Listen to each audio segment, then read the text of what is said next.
Hello kids. Hello, ma'am. Now story time, right?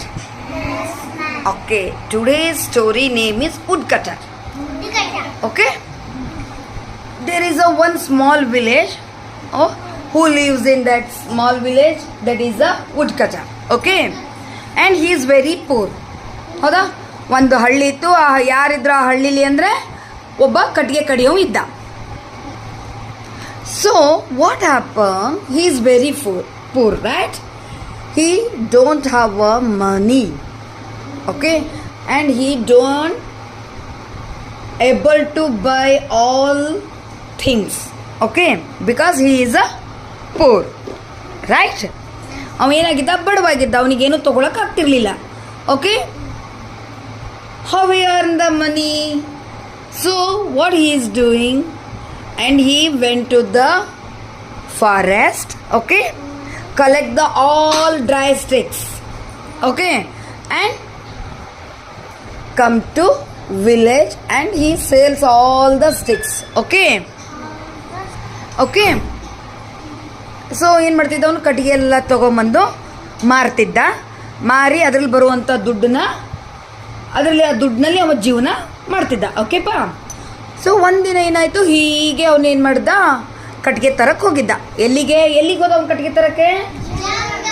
Jungle, ಫಾರೆಸ್ಟಿಗೆ ಹೋದ್ನಲ್ಲ. So ಒಂದು ಮರದ ಹತ್ರ ಕಟ್ಟಿಗೆ ಕಡಿತಾ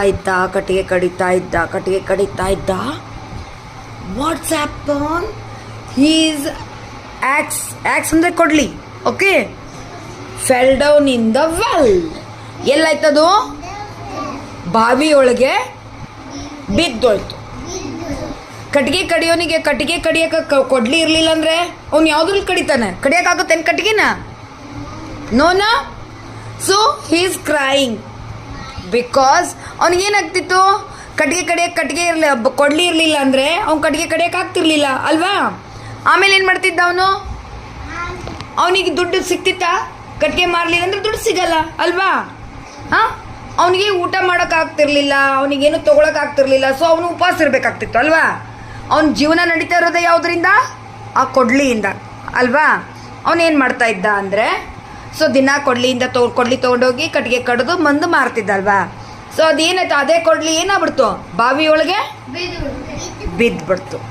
ಸೊ ಅವನಿಗೇನಾಯ್ತು, how I lead my life. He's crying. Okay? He's crying. Okay?